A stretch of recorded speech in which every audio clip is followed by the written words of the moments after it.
తాకట్లో ఉన్న మీ బంగారాన్ని విడిపించి ఆ రోజు ఆన్లైన్ రేటుకి కొంటాం. Sharma gold company. అందరికీ నమస్కారం. నా పేరు మాధురి. మీరు చూస్తున్నది సుమన్ టీవీ నెట్వర్క్. ఈరోజు ఎన్నో ఆధ్యాత్మికమైన విషయాలు మనతో పంచుకోవడానికి మనతో పాటు ఉన్నారు ప్రముఖ జ్యోతిష్య పండితులు బ్రహ్మశ్రీ తిరుపతి మూర్తి అవధాని గారు. నమస్కారం గురుగారు. ఓం శ్రీ మహాగణాధిపతయే నమః.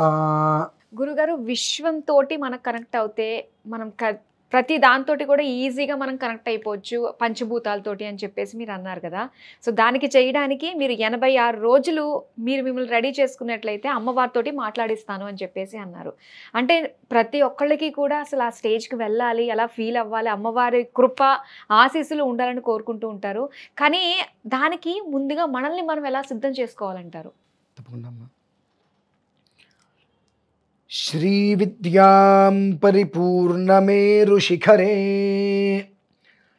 బిందు త్రికోణే స్థిత వాగీషాది సమస్త భూత జననీ మంచే శివాకారకే కామాక్షి కామాక్షీం కరుణారసార్ణవమయీం కామేశ్వరాం కస్థితాం కాంతాం చిన్మయ కామకోటి నిలయాం శ్రీ బ్రహ్మ విద్యాం భజే. 86 రోజులు మనల్ని మనం నివారించుకోగలిగితే అమ్మవారితో మాట్లాడవచ్చు అంటానికి మనల్ని మనం ఎలా సిద్ధం చేసుకోవాలి అనుకుంటే మొదటి కోరిక ఉంటే సరిపోదమ్మా, సంకల్పం ఉంటే సరిపోదు, ఆచరణ చెయ్యాలి అనేటువంటిది నరాల్లో ఉండాలి. ఆచరణ తథ్యం అంటే మీరు ఏదైతే మొదలు పెట్టాలి అనుకున్నారో మొదలు పెట్టడానికి 36 రోజుల ముందు నుంచి, ఎన్నమ్మా 36 రోజుల ముందు మొత్తం ఓపెనింగ్ చేయించుకోవాలి. అంటే గుండు చేయించుకోవాలి. ఆడవాళ్ళకు కూడానా అండి? పురుషులు గుండు చేయించుకోవాలి. ఫస్ట్ ఇక్కడ తీయించుకోవాలి, తర్వాత గడ్డను తీయించుకోవాలి, తర్వాత పైన తీయించుకోవాలి. మన వాళ్ళు పైనుంచి కిందకు వస్తూ ఉంటారు, కొన్ని ప్రమాణాలు ఉంటాయి. కింద నుంచి పైకి తీయించుకోవాలి. తీయించుకున్న తర్వాత ఆ రోజు నుంచి కూడా వాళ్ళు ఒకటి చాంద్రాయన వ్రతం చేయాలమ్మా. ఏం వ్రతం? ఈ విషయం గురించి చెబితే చాలామంది చెప్పావా బ్రాహ్మణ చచ్చిపోతే ఎవరు అని అంటారు. మందు తాగితే ఇష్టం వచ్చినట్టు వ్యవహారం చేస్తే చావరు, కానీ చాంద్రాయన వ్రతం చేస్తే చేస్తారమ్మా. చాంద్రాయన వ్రతము అంటే పాడ్యమి నుంచి పౌర్ణమి వరకు రోజు చంద్రుని చూసిన తర్వాత ఒక్క ముద్ద భోజనం చేయాలి. ఇలా పాడ్యమి రాజు ఒక ముద్ద, విధి 2 ముద్దలు, తదియ 3 ముద్దలు, అలా పౌర్ణమి రోజు నాటికి 15 ముద్దలు. మళ్ళీ అక్కడి నుంచి రోజుకు ఒక ముద్ద తగ్గించుకుంటూ రావాలి. తగ్గించుకుంటూ వస్తే అమావాస్యకి ఏమీ ఉండదు. అలా చాంద్రాయన వ్రత దీక్ష 1 మాసం చేయాలమ్మ. ముందు చేసిన తర్వాత ఒకరోజు కాష్ఠ దీక్ష తీసుకోవాలి. అంటే ఏంటండి కాష్ఠ దీక్ష? అంటే నువ్వు గదిలో స్నానం చేసేసి గదిలోకి వెళ్ళి నిశ్చలంగా పడుకో. మళ్ళీ రేపు ఉదయం 24 గంటల వరకు కదలకూడదమ్మా. నా ఫోటో ఉంది, మీకు చూపిస్తాను నేను. కాష్ఠ దీక్ష ఇవాళకి కూడా నెలకు ఒక రోజు చేస్తాను నేను. అలా ఆ కాష్ఠ దీక్షలో ఉన్నప్పుడు ఎవరైనా కనుక కొత్త వాళ్ళు వచ్చి చూస్తే మనం చనిపోయామనుకుంటారు. ఆ మొహంలో కళ కూడా అంతే వచ్చేస్తుంది. ప్రేత కళ అంటారు చూసారా, జీవన లేని కళ, అలా వచ్చేస్తుంది. 24 గంటలు మళ్ళీ అలానే ఉండిపోవాలి. సూర్యోదయం సూర్యాస్తం మనకి తెలియకూడదు. కళ్ళు మూసుకునే ఉండాలి బలవంతంగా అయినా. అసలు మనకి ఇంకో ఏం జరుగుతుందో నిశ్చలం. కాష్ఠ దీక్ష అంటే చనిపోయిన వ్యక్తి ఎలా అయితే కదలకుండా ఉంటాడో అలానే ఉండిపోవాలి మనం. ఇట్లా ఇలా ఊపిరి పీల్చుకోవడం అది మనకు తెలియాలి చెప్తే అలా దుప్పటి ఇంతవరకు కప్పేసుకొని ఇలా పడుకుండిపోవటమే. అది ఒకరోజు తీసుకోవాలి. అనంతరం అమ్మవారి యొక్క దీంట్లో కూర్చొని కొన్ని మంత్రాలు ఉంటాయమ్మా, అవి రోజు ఆ ఉపదేశం తీసుకున్న రోజు పారాయణ చేసుకుంటూ కట్టెల పొయ్యి మీద లేదంటే కుంపటి మీద వంట చేసుకోవాలి. ఎక్కడమ్మా? కట్టెల పొయ్యి కుంపటి వంట చేసుకోవాలి. ఏకభుక్తమే, 3 పూట్ల తింటానంటే సరిపోదు. ఒక రోజుకి సుమారుగా 16 గంటలు ఆరాధనలోనే ఉండాలి. ఎవరి వల్ల అవుతుందమ్మా? మేము అనుభవించాము అవన్నీ. అంత చేశాం కాబట్టే ఇవాళ అగ్నిహోత్రం లోపలికి దిగి 45 నిమిషాలు లోపల ఉంటే అంతెత్తు జ్వాలలు మధ్యలో కూర్చొని హోమం చేస్తామమ్మా. ఎంత కఠినమైనటువంటి దీక్ష, ఎంత కఠోరమైన శ్రమ. ఇది నాకొక్కడికే అని కాదు, మీరు కూడా చేయొచ్చు, వాళ్ళు కూడా చేయొచ్చు. దానికి మనకు కావాల్సింది పూర్తిగా కూడా మన శరీరాన్ని మనం వదిలేయాలి. శరీరం మీద మనకు భ్రాంతి ఉండకూడదు. కింద పడుకుంటున్నాము, రాళ్ళు గుచ్చుకుంటే దుప్పటికి పొగవాలి, చలేస్తుంది, ఏ భ్రాంతి ఉండకూడదు. శరీరాన్ని అలా గాలికి వదిలేసేయాలి కంప్లీట్గా. వర్షం వచ్చిందా తడిచింది, ఎండ వచ్చిందా ఎండింది. మనకు ఎప్పుడైతే దాని మీద భ్రాంతి అనేటువంటిది తొలగిపోతుందో ఆ రోజు 44వ రోజు తర్వాత తొలగిపోతుంది. మాది మొదలుపెట్టిన తర్వాత తొలగిపోయిన దగ్గర నుంచి మనకు వచ్చేటువంటి స్వప్నాలు, ఎంతోమంది ఋషుల్ని స్వప్నంలో మనం దర్శనం చేసుకోగలుగుతాం. ఆ జన్మ అంతకు మించిన యోగం ఇంకోటి ఉండదమ్మా. 86వ రోజు కల్లా అమ్మవారు అక్కడ కూర్చొని మీరు అడిగినటువంటి దానికి మూలాధారే మహిమ్ని హుతవహనయని మూలమంత్రి త్రినేత్రీ హరాకేయూరవల్లి అఖిల సుఖగరి అంబికాయా శివాయ వేదే వేదాంతరూపీ వికట ఘనతటీ వీరతంత్రీ భవానీ సౌరీ సంసారయోని సకల గుణమయీ తేద్యశ్రీ ఐం నమస్తే. ముందు 36 రోజులు, తర్వాత 86 రోజుల పాటు నేను నా కుటుంబాన్ని వదిలేసి వస్తే నా కుటుంబం ఏమవుతుందో అనేటువంటి విషయాన్ని ముందు కంచి పూర్తిగా తీసేయాలి. అమ్మ గురించి నేను తాపత్రయపడుతున్నాను, అమ్మ తన పిల్లల్ని తను చూసుకోదా. హారాహ్యేయూరవల్లి అఖిల సుఖకరి అంబికాయా శివాయ వేదే వేదాంతరూపీ వికట ఘనతటి వీరతంత్రి భవాని సౌరీ సంసారయోని. సంసారం అనేటువంటి విషయానికి నీకు ఇక్కడ తా ఉండద్దు అసలు. నా భార్య, పిల్లలు, తల్లి, తండ్రి ఏక్ నిరంజన్, ఇందాక చెప్పుకున్నాం. ఏకైక ప్రపంచం మొత్తం ఎంతో ఉంది. ఏకైక సర్వత్ర వర్తతే తస్మాదుచ్యతే ఏక. అంత ప్రపంచం ఎంతో ఉంది, కానీ ఇక్కడ నేను ఒక్కడనే ఉన్నా. అందరు చుట్టూనే ఉంటారు, ఎవ్వరు ఇక్కడ లేరు, నేను మాత్రమే ఇక్కడున్నా. ఏకైక సర్వత్ర వర్తతే తస్మాదుచ్యతే ఏక. ఏకైవ విశ్వరూపిణి తస్మాదుచ్యతే నైక. నేను ఒక్కడనే వచ్చాను భూమి మీదకి, నేను ఒక్కడనే వెళ్ళిపోతా. అలాగే ఏకైక సర్వత్ర మొత్తం భూమత్తం ఇక్కడ నేను ఒక్కడనే ఉన్నా. నాతోటి ఎంతగానో తర్వాత భవిష్యత్తు ఉంటుంది ఎంతోమందికి, తర్వాత చివరికి మళ్ళీ నేను ఒక్కడనే ఉంటా. అది మాత్రమే ఇక్కడ పెట్టుకోవాలి. సెకండ్ థాట్ నీకు వద్దు. ఉండగలరా? అంటే ఖచ్చితంగా మనం సన్యాసాశ్రమంలో ఉంటేనే ఇది సాధ్యమవుతుంది అంటారా? మానసిక సన్యాసం కావాలండి. మానసిక సన్యాసం అంటే మానసిక సన్యాసము, శారీరక సన్యాసము రెండు ఉంటాయమ్మా. శారీరక సన్యాసం అంటే మనం బట్టలు కట్టేసుకొని, ఎర్ర బట్టలు కట్టేసుకొని. మానసిక సన్యాసము అంటే నువ్వు ఏ డ్రెస్ వేసుకున్నావు అనేటువంటిది కాదు, మనస్సులో ఎలాంటి కామములు ఉండకూడదు. నేను జపం చేస్తే అమ్మవారి దర్శనం ఇస్తున్నటువంటి కోరిక నీకు ఉండకూడదు. నాకు మంత్రానుష్ఠానం ఇచ్చారు, నేను మంత్రం చేయటమే నా పని, మంత్రం ఆరాధించడమే నా పని. తినాలి, ఇందులో ఉప్పు ఎక్కువైంది, అన్నీ క్షార లవణ వర్జం భోక్తం అంటే ఉప్పు కారాన్ని కూడా వదిలేసిన భోజనం చేయగలగాలి. రాత్రిపూట పాలన్నం మాత్రమే తినగలగాలి. ఉప్పు కారం నీకు తగలకుండా ఉండాలి. ఇటువంటివి 86 రోజుల వాటి ఆ దీక్షా విధానాన్ని అనుసరించగలరా? అంటే ఈ ఆహార నియమాలు కూడా చెప్పడానికి కూడా మన లోపల ఉండే ఏదైతే ఉంటుందో దాన్ని బ్యాలెన్స్ చేయడానికి అంటారా? అది మనం తీసుకునే ఆహార పదార్థాలు మితామితము అని చెప్పి సత్వరజస్తమో గుణాలు, ఒక్కొక్క పదార్థము మనిషిలో ఒక్కొక్క ఉద్రేకతని పెంచుతూ ఉంటుంది. అవి మనకు వద్దు. సాత్వికంగా శుద్ధ పరబ్రహ్మంగా అంటే ఏమిటి అంటే తినటానికి ఏమీ మన దగ్గర లేదు, ఇక చచ్చిపోతామంటే మనం అయ్యా నా దగ్గర లేదయ్యా ఇవ్వండి అయ్యా అని అడుక్కోవడానికి సిద్ధపడతాం. మన దగ్గర ఏదైనా ఉంది అంటే యాయవారం మనం చెయ్యం. రేపు ఉదయం నువ్వు అనుష్ఠానం చేసుకూర్చున్నప్పుడు రోజుకి 7 ఇళ్ళ దగ్గరికి వెళ్ళి నువ్వు భిక్షాటం చేసుకురావాల్సిన టైం ఉంటుంది ఈ 86 రోజుల్లో. ఈ 86 రోజుల్లో రోజుకి 7 గడపలు వెళ్ళి బియ్యం మాత్రమే, అది కూడా యుంగాన్ ముష్టి ఇన్కరోతి, ఇలా వేయాలి ముష్టి.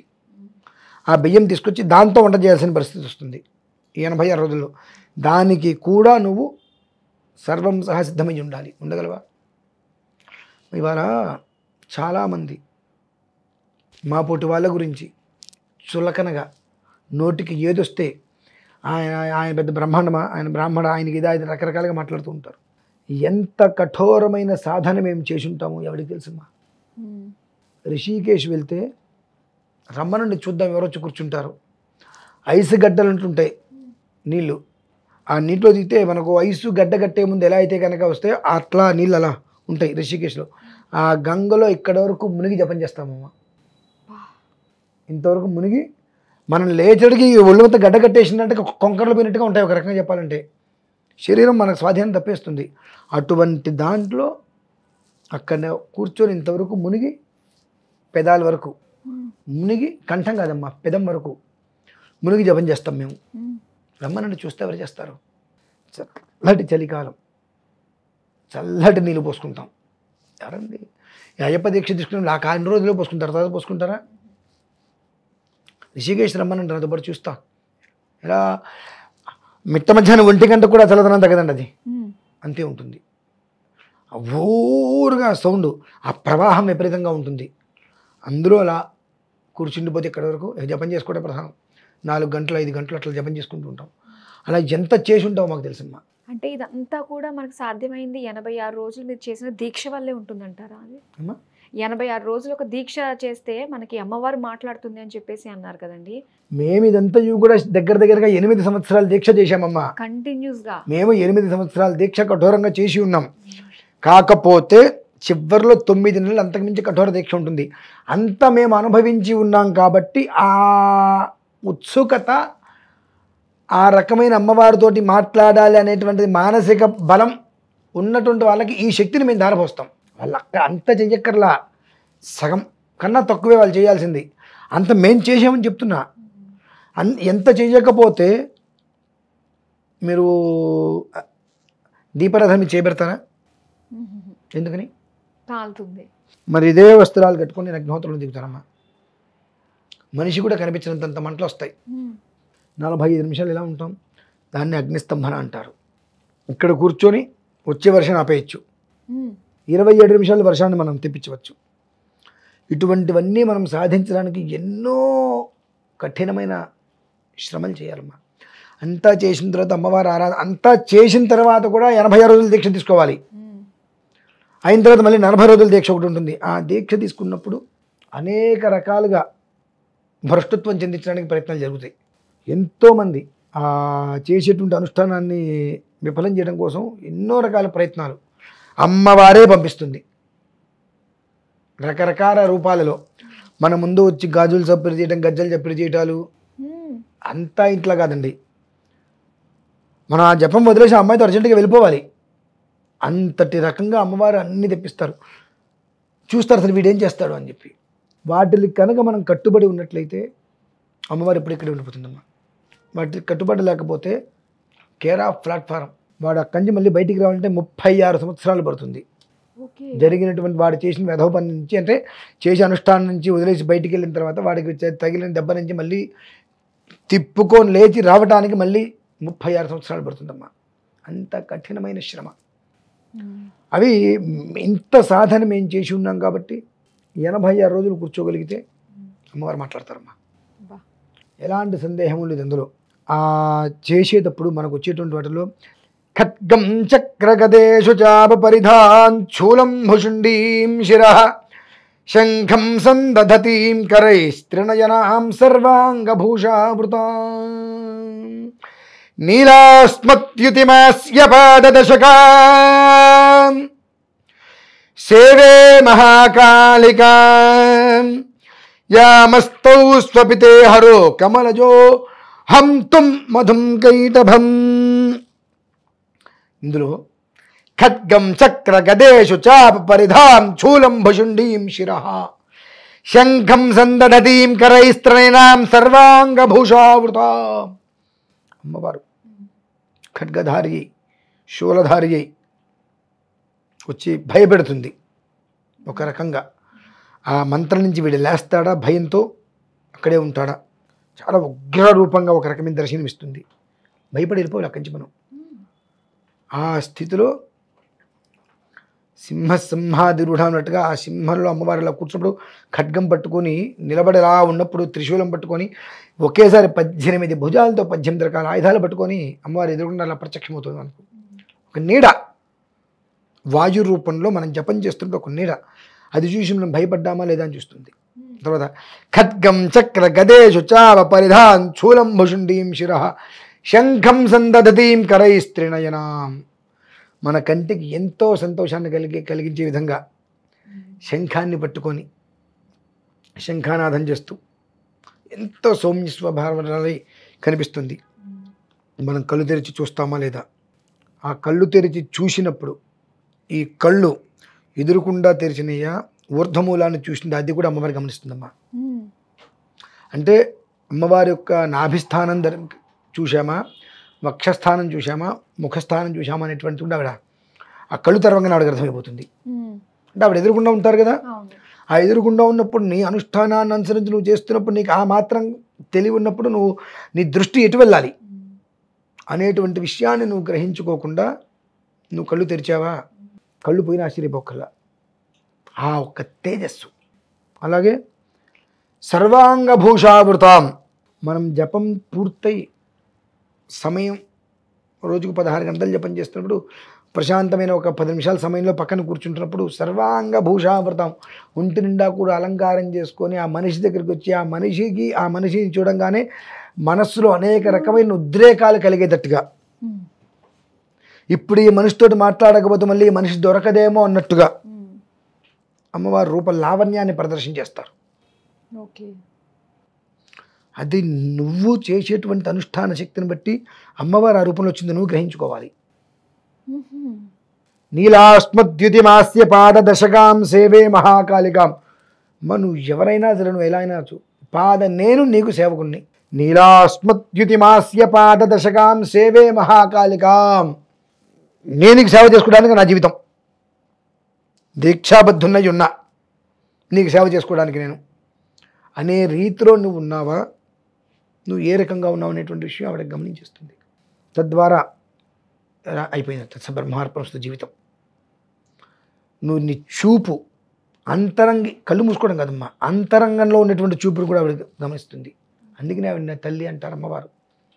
నువ్వు ఏం చూసావు, జపం చేసుకున్నప్పుడు పలకరింపు వస్తుంది. గురువుగారును అయ్యగారును పంతులు గారు పలకరింపు ఒకటి స్వామిను వచ్చినప్పుడు నువ్వు జపం చేసుకుంటావు, నీకు తెలుస్తుంది కాబట్టి నువ్వు కళ్ళు తెరిచి చూడవు.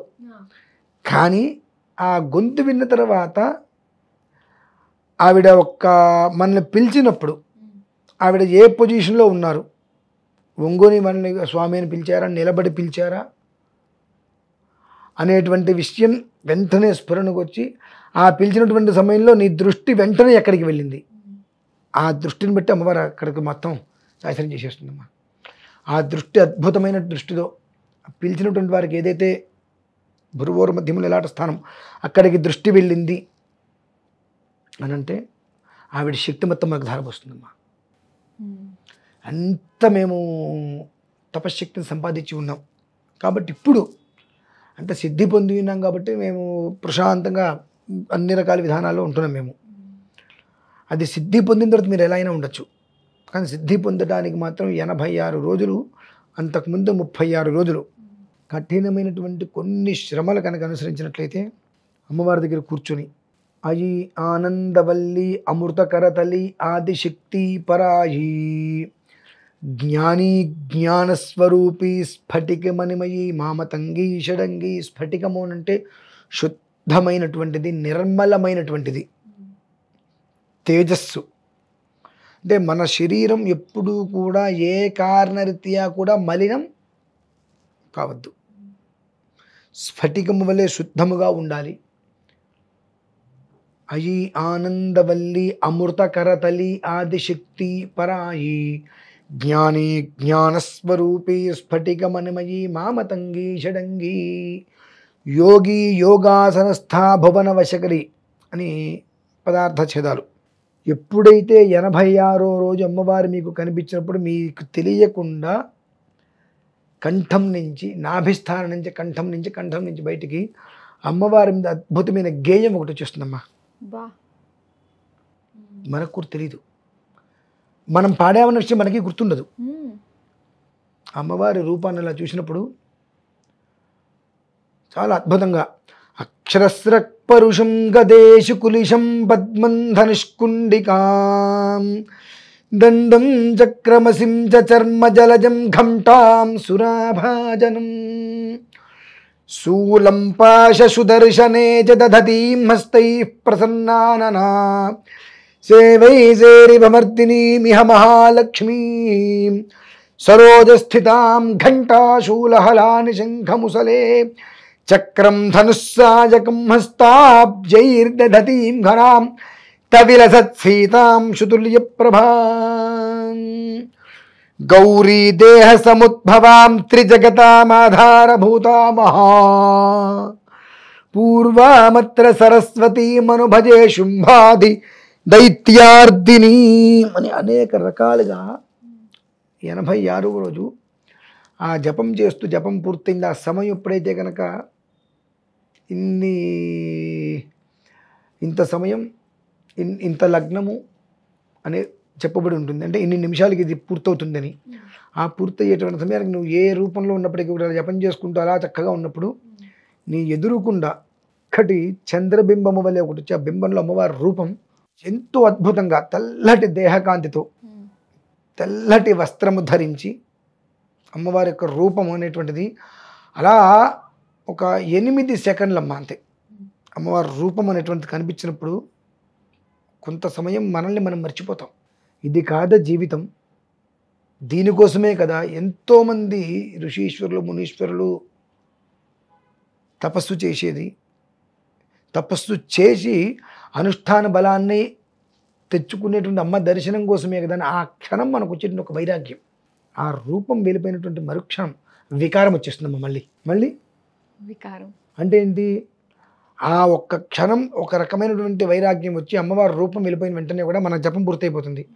అవ్వగానే మనకు గుర్తొచ్చేది ఏంటి, మళ్ళీ వెంటనే మన ప్యాంట్లు మన షర్ట్లు మన ఇవే గుర్తొస్తాయి.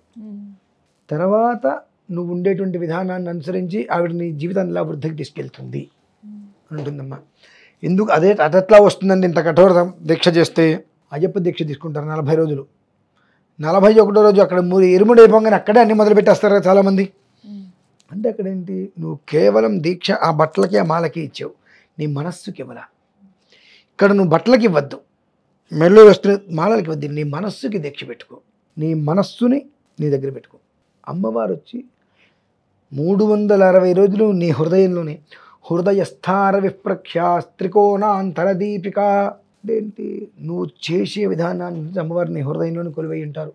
అలా ఉన్నప్పుడు ప్రపంచంలో ఇంకా మనకేం కావాలండి, ప్రపంచం మన కాళ్ళ దగ్గర ఉంటుంది. అదమ్మా ఆ ఒక్క శక్తి మనకు కావాలి అంటే, ఎవరైనా కనుక అమ్మవారి దర్శన భాగ్యం కావాలి అంటే చాంద్రాయణ దీక్ష చాంద్రాయణ వ్రతాన్ని పూర్తి చేసుకొని వచ్చినా, ఇక్కడే వ్రతం చేసుకుంటాను అన్నా ఖచ్చితంగా చాంద్రాయణ వ్రతం అనంతరం 86 రోజు అమ్మవారి చేత మాట్లాడితే పంపించగలనమ్మా. అంటే మేము చేసినటువంటి అనుష్ఠాన శక్తిని ధారపోస్తాం చాలా వరకు. ఆ ధారపోసినప్పుడు మనిషి కుదుటగా కూర్చుంటారు. ఇప్పుడు మేమున్నాం, నా భార్యతో సినిమాకి వెళ్తా, నా భార్యను తీసుకొని షికారుకి వెళ్తా, నా భార్యను తీసుకొని ఇంకొంచెం ఎక్కడికో వెళ్తా. కానీ ఐహిక జీవితం నుంచి ఎప్పుడైతే పక్కకు వచ్చి అముష్మికంలోకి వస్తామో, ఇప్పుడు భార్య పిల్లలు వాళ్ళు మాకు ఉండరమ్మా. గహ అంటారు, ఖ అంటే ఆకాశం, గహ అంటే భూమి. ఈ రెండిట్లోనే అనుసంధానంగా చేసి మేము ఎప్పుడు కూడా ఆలోచన చేస్తూ ఉంటాం. కాబట్టి మాకు అన్నీ ఒకటిగానే కనిపిస్తాయి. కనిపించిన ప్రతి ఒక్క దాంట్లోనే 100 రకాలుగా మళ్ళీ విశ్లేషణ చేసుకుంటూ వస్తాం. అలానే భార్య పిల్లలు అన్నప్పుడు అసలు ఈ విషయాన్ని ఇక్కడ తీసుకున్నాం. ఇందులోకి వచ్చినప్పుడు భార్య పిల్లలు ఉన్నారన్న విషయాన్ని మేము మర్చిపోతాం, మాకు గుర్తుండదు. 2, మాకు భార్య పిల్ల అందరూ కూడా ఒకే రకంగా కనిపిస్తారు. మాకు భార్య పిల్లలు కాబట్టి వీళ్ళకి ఎక్కువ చేయాలి, బయట వాళ్ళు కాబట్టి వీళ్ళకి తక్కువ చేయాలనేటువంటి స్థితి మాకు ఉండదమ్మా. ఖ అంటే ఆకాశం, గా అంటే భూమి, రెండిట్లని కలిపి మేము గణితం చేస్తూ ఉంటాం. మాకు కాబట్టి వీళ్ళందరూ ఒకటిగానే ఉంటారు. ప్రతి ఒక్కరితోటి కూడా మాట్లాడేటువంటి విషయాల్లో చాలా అంటే చాలా సరస సంభాషణే ఉంటుంది. మాట్లాడుతూ కొన్ని నిర్ణయాలు తీసేసుకుంటాం. ఆ నిర్ణయం ఆ జీవితానికి స్థానం ఇచ్చేస్తుందమ్మా. అది నాకు తెలిసి భూమి మీద మొత్తం కలిపితే ఒక 15-20 మంది ఉంటారు. ఇట్లా అంటే ఆ పంచభూతాత్మక శక్తిని సప్తచక్ర సమూహాన్ని స్వాధీనం చేసుకొని ఇటు ఐహికానికి అముష్మికానికి సంబంధం లేకుండా ఐహిక జీవితం ఐహికమే, అముష్మిక జీవితం అముష్మిక జీవితమే. ఎందులోనూ ఏది కలపకుండా రెండిట్లోనే ఇలానే ఏకతాటి మీద నడిపికుంటూ వెళ్ళేటువంటి వాళ్ళు చాలా రేరు. వాళ్ళు మీ ముఖప్రీతి కోసం ఒక మాట మాట్లాడరు, మిమ్మల్ని తిడతారు, అరుస్తారు, చికాకైనా చేస్తారు. ఎండ్ ఆఫ్ డే మీరు బాగుండాలని కోరుకుంటారు. మీరు బాగుంటే వాళ్ళకి ఏదో లాభం కాదు. వాళ్ళని మీరు ఆశ్రయించారు కాబట్టి, నన్ను ఆశ్రయించలేదా, నా ఎదురుకుండా మీరు ఏదో తప్పు చేశారు, నాకు నేను పట్టించుకుని నాకు సంబంధం లేదు. కానీ నా దగ్గరకు వచ్చి నన్ను ఆశ్రయించి నన్ను అడిగారా, నయానో భయానో మిమ్మల్ని నిలబెట్టాల్సిన బాధ్యత నాకు ఉంటుంది. ఇలా తీసుకుంటారు కాబట్టి వీళ్ళు అకాలంలోనే వృద్ధాప్యుల లక్షణాలుగా కనిపిస్తూ ఉంటారు, చాలా పెద్దవాళ్ళలాగాను. అంటే మీకుంటే ఇంట్లో మీ భర్త గురించి మీ పిల్లల గురించి ఎమోషన్, మాకు ప్రపంచంలో ప్రతి మనిషి మీద ఎమోషన్ ఉంటుంది. అంత ఎమోషన్ ఉన్నప్పుడు ఎవరిని వదలలేం, ఎవరిని పట్టుకోము. మమ్మల్ని పట్టుకున్నంతకాలం మేము వాళ్ళకి అందుబాటులో ఉంటాం. వాళ్ళు వదిలేయటానికి చేయి జారిపోవడానికి తేడా ఉంటుంది. చేయి జారుతున్నప్పుడు మేము పట్టుకోవడం మొదలు పెడతాం. వదిలేశారనుకోండి ఏం చేస్తాం. మర్కట కిషోరం మార్జాల కిషోరం తెలుసా మీకు? విన్నాను కానీ ఐడియా లేదండి. మర్కటం అంటే కోతి. కోతి పిల్ల కోతిని గట్టిగా పట్టుకోవాలి పొట్ట మీద. ఈ చెట్టు మించి ఆ చెట్టు మీద దూకుతూనే ఉంటుంది. అది ఆ పిల్ల కనుక వదిలేసిందా మళ్ళీ తల్లి పట్టించుకోదు అది. మార్జాల కిషోరం పిల్లి తన పిల్లల్ని నోట ఖర్చుకొని గోడలు దూకుతూ ఉంటుంది. చూసేవాళ్ళు పిల్లి తన పిల్లల్ని చంపేస్తుంది అనుకుంటారు, కానీ అతి కర్కశంగా మనకు కనిపిస్తుంది. కానీ అతి జాగ్రత్తగా పళ్ళ మధ్యలో పెట్టుకుని వేరే చోట పిల్లల్ని పెడుతుంది. అటువంటి న్యాయంలో మేము ఉంటామమ్మా. కాబట్టి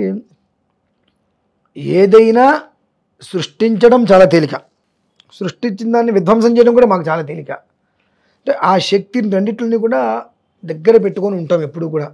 కాబట్టి ఎవరికైనా 86 రోజుల వ్యవధిలో అమ్మవారి యొక్క రూపదర్శనం కావాలి, శ్రవణం మాట వినాలనుకున్న వాళ్ళు ఆ దీక్షా విధానాన్ని అవలంబిస్తే మా తపశ్శక్తిని ధారపోస్తాము ఖచ్చితంగా.